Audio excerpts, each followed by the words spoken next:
Bonsoir. Je suis content d'être heureux ce soir parce que je suis le maître de cérémonie.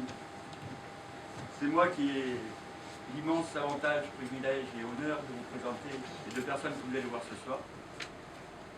Alors je ne sais pas si vous les connaissez. Le premier c'est Henri Privat. Oui, je sais, la chemise elle a des plis. Mais en fait j'ai appelé une copine et je lui ai demandé si elle pouvait m'enlever les plis. Je ne sais pas ce qui s'est passé, j'ai dû la froisser. Et elle m'a dit, bah tu repasseras. J'ai pas compris.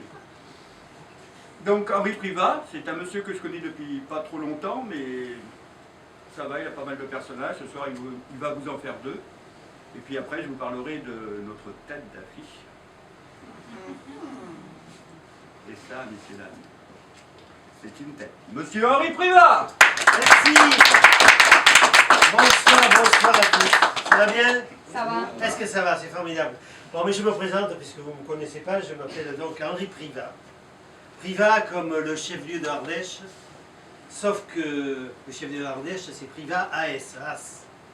Moi, on ne m'a jamais traité de As, on m'a traité quelquefois de roi des... Enfin, je ne vous dis pas quoi, mais je suis Privat athée, je suis athée.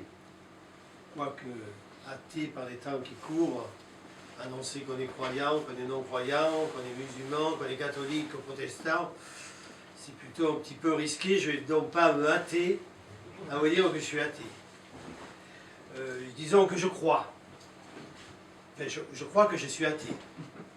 C'est-à-dire, je crois que je ne crois pas, quoi. Ou plutôt non, je ne crois pas, j'en suis sûr. Je suis athée, je l'assume. J'espère qu'une chose, c'est que le service marketing de Dieu, Jésus, Mahomet, le prophète et autres, ne viennent pas me reprocher un jour de ne pas avoir cru en eux. Enfin, s'ils me le reprochent, j'assumerai, car il faut assumer ses choix.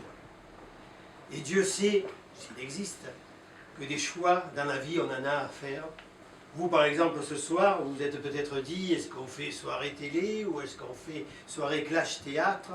Vous avez fait, à mon avis, le bon choix, mais c'était un choix. Et puis un choix en entraîne un suivant. Après, vous vous êtes dit peut-être, est-ce qu'on dîne avant? Est-ce qu'on grignote pendant? Est-ce qu'on dîne après? Que des choix. Et puis, ça s'enchaîne, repas frugal, restaurant, pizzeria. Et si c'est pizzeria, la pizza fromage ou un choix? C'est un choix. Et si un choix, c'était le deuxième choix, mais parce que votre partenaire aura pris un choix en premier choix, vous ferez passer votre deuxième choix en premier choix, reléguant ainsi le premier choix en second choix. Vous me suivez ou pas? Oui. Et à la fin, ça ne sera pas fini parce qu'on va vous dire fromage ou dessert. Choix cornélien. Personnellement, je prends les deux. Ça se voit? Il y a un peu du muscle quand même. Enfin, sachez qu'il y a encore quelques années, au niveau de la ceinture abdominale, il y avait comme des plaquettes de chocolat. Depuis, je pense que c'est le réchauffement de la planète, et puis c'est plutôt un bol, voire même un petit saladier de Nutella.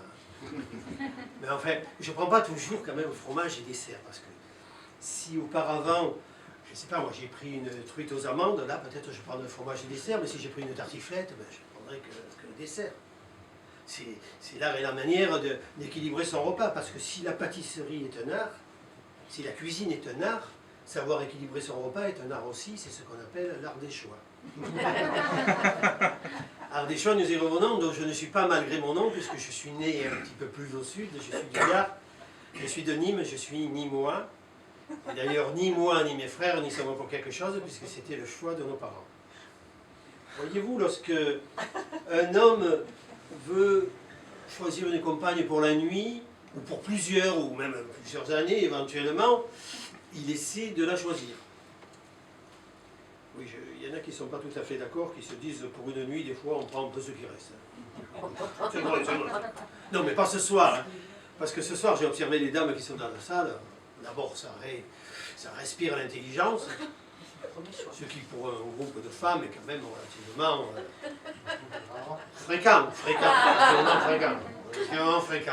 Et puis alors, c'est une beauté supérieure à la moyenne. Si elles étaient nourries au grain, on pourrait les estampiller et la belle rouge, messieurs. Citation. Donc, quand le monsieur a pu choisir la conquête avec laquelle il veut finir sa soirée, il essaiera peut-être de la mener chez lui, faire boire un dernier verre, et puis si dans la nuit elle l'a bien choyé, au matin il ne pourra plus la laisser choir. Et 6 mois après, elle sera encore là. Elle se sera incrustée. Il aura sur le dos, il se sera fait avoir. La femme de la nuit sera devenue la femme de l'ennui. C'est comme ça que ça se passe souvent. Non, mais très souvent. Enfin, pas tout le temps, quand même. Je dis pas tout le temps parce que l'autre jour, il y avait des copines de ma femme qui étaient dans la salle et qui, langue de vipère, on lui avait répété que la femme de la nuit, au bout de 6 mois, c'était la femme de la nuit. Je me suis fait ramonner en rentrant, je peux vous le dire. Oui, toi, tes histoires de choix, tes discours à la chichois, tu te prends pour un chien de coq sur son perchoir, mais un de ces 4 matins, je vais te laisser choir. Alors, je vous le dis, que ce soit clair, et je m'avance pour le dire. Je ne vais pas faire 2 pas en avant et 2 pas en arrière, je ne vais pas vous danser le choix. Non, non. Le jour où j'ai rencontré celle qui devint la femme de ma vie, fut un jour pour moi extraordinaire. Extraordinaire. Enfin, la rencontre surtout, parce que le jour n'était pas terrible. Figurez-vous que c'était un jour de Toussaint. Et le jour de Toussaint, le thème de la discussion n'est pas à la joie, le thème de la discussion n'est pas à l'avenir, le thème de la discussion n'est pas au sourire, le thème est plutôt au regret, le thème est aux pleurs, le thème est aux larmes. C'est un jour de crise, quoi, de chrysanthème. Mais ce jour-là, avec celle qui devint ma femme plus tard, il n'y avait rien eu entre nous, on s'était juste présenté, il y avait même pas eu un doigt dans la... un choix dans la date, il n'y avait même pas eu un choix dans la date. Et aussi, lorsque on s'est retrouvés, ce fut le plus beau jour de ma vie. Ah, je vous le dis. Et je vous dis ça parce que quelquefois, à la fin du spectacle, ma femme vient et demande si j'ai encore parlé de la femme de la nuit qui devient la femme de la nuit. Sachez si une alternative pareille vous échoue, lui dire que j'ai dit que ma rencontre avec elle avait été formidable. Et je sais que je peux compter sur vous pour vous dire ça. Je peux compter sur vous, oui ou non? Oui, parce qu'après l'accueil que vous m'avez fait tout à l'heure, je sais qu'en venant à votre rencontre ce soir, j'avais fait comme disait Giscard d'Estaing, un ancien président de la République, que même les moins de 20 ans ne peuvent pas ne pas connaître le bon choix madame, le bon choix mademoiselle, le bon choix monsieur.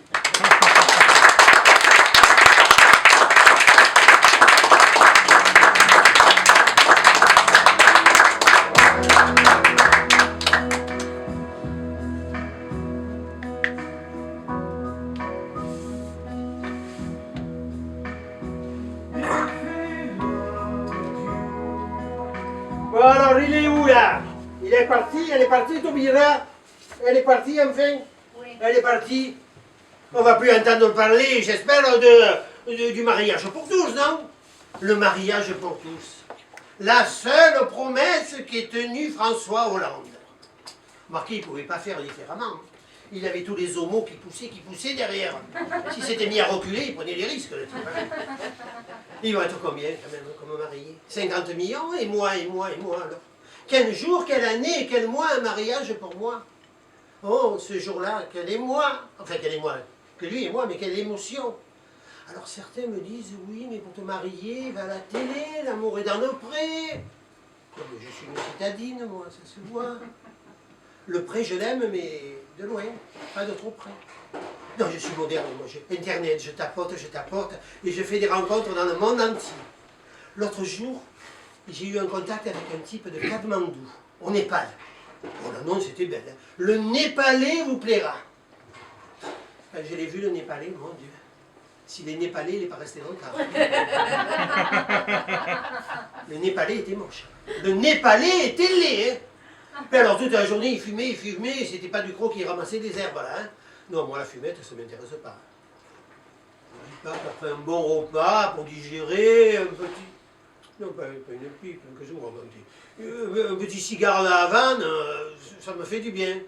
À la Havane, d'ailleurs, j'ai rencontré un type, enfin, j'ai eu un contact, un mytho, mon Dieu. Il m'a dit, oui, moi, je suis producteur de cacao à Cuba. Cuba, cacao. Cuba, techniquement, c'est pas possible.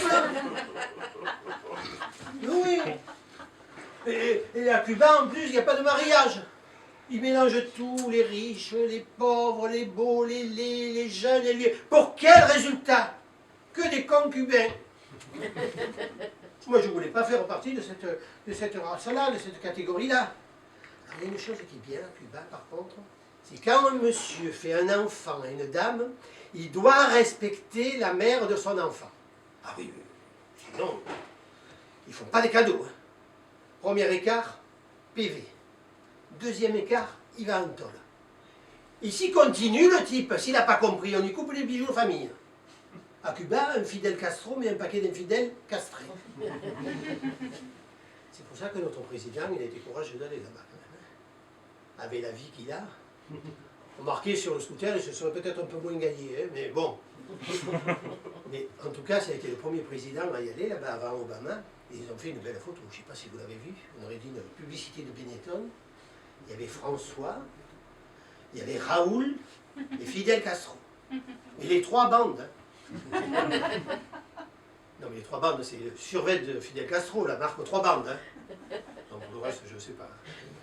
Moi, que le nôtre, comme dit ma voisine, il y en a qui l'appellent Porcini, il ne doit pas avoir qu'un tire-bouchon.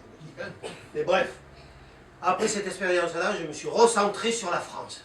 Bourges, je me suis dit Bourges. À Bourges, il y a des gens bien, Bourges. Que des ploucs. Il est plus facile de trouver un plouc à Bourges que des Bourges chez les ploucs. Alors après, j'ai atterri où? À Dijon. À Dijon, oui, parce que j'étais en convalescence, j'avais fait une chute dans l'escalier, mon Dieu, je m'étais ouvert tout le coude là, les doubles entorses du poignet. C'est l'infirmier qui me soignait. Mon Dieu, quel bel homme. Tous les matins, pansement. Tous les soirs, pansement. Que cet homme pensait bien. Et pour mon poignet, tous les matins, une bande. Tous les soirs, une bande. Que cet homme. Ça crée des liens, qu'est-ce que vous voulez faire? Mais ça n'a pas marché entre nous, j'ai laissé tomber parce que j'étais indécis et mou. Comme quoi, on peut bien penser être indécis et bien bandé et être mou. Ou était indécis et mou parce qu'il me disait oui, je ne sais pas si je m'engage, on va voir, peut-être, allez. Ça a duré 8 mois. Je ne savais pas qu'à Dijon, l'amour tarde à ce point. Alors après, je me suis dit, tu vas dans le sud, tu vas dans le sud. Mes copines m'ont dit, non, arrête-toi à Lyon, arrête-toi à Lyon. Mais j'ai dit, Lyon, pourquoi? C'est la capitale de la Gaule. C'est ça qui compte quand même. Hein. Oui, mais c'est la ville aussi où le cinéma a été inventé par les frères Lumière. Alors là, ça m'a bloqué. Je ne sais pas si c'est la Gaule qui m'a fait penser à Valbuena, ou le cinéma à Benzema. Mais je dis, pas de sextape pour moi. Je ne vais pas à Lyon, je ne veux pas qu'on me filme. Et je suis parti comme une furie vers Agen, la capitale des pruneaux. Et là, je suis presque resté à Agen. Enfin, presque parce que j'ai une petite aventure avec une petite paire de pruneaux qui partait un peu en déliquescence, nous dirons. Pas grand-chose à me mettre sous la dent. Hein. Ça, je peux vous le dire. J'ai pas eu la chance de Ève, parce que Ève, sous la dent, elle a croqué la pomme. Mais là où j'ai cru que j'avais enfin ma chance, c'est quand j'ai eu un contact à Béziers. J'étais folle comme une puce, je criais partout, je veux Béziers, je veux Béziers, je veux Béziers, je veux Béziers. Et ma copine d'Antibes, là-bas, elle me disait, mais t'es folle, mais pourquoi tu veux Béziers? Mais t'es folle, mais pourquoi tu veux Béziers? Mais oh, j'ai dit, arrête de faire le coucou, hein. Toi, tu es à Antibes depuis que tu es petite, ton adolescence à Antibes, ta vie à Antibes, tu es une Antibaise, c'est pas pour moi. Si je veux Béziers, moi, c'est parce que je suis de Bourg-la-Reine, moi. C'est de Paris. Et pour Bourg-la-Reine, quoi de mieux qu'un Biterrois? Ça n'a pas marché, hélas. Alors mes copines m'ont dit, Bourg-la-Reine, essaye le Gros du Roi. Non, j'étais désespéré. Jusqu'à hier matin, où j'ai eu un contact dans le Tarn. Avec un monsieur qui aimait la ville, un monsieur qui est veuf, qui n'a pas d'enfant, qui a un peu des pépettes, ça arrange les choses, qui a de l'humour, qui est gentil, bref, tout va bien. Il y a un problème, c'est que j'ai rendez-vous avec lui demain, et quand il m'a dit qu'il était dans le Tarn, je croyais qu'il était d'Albi, moi. Que nenni, Albi nenni, comme dirait Adagio. Non, non.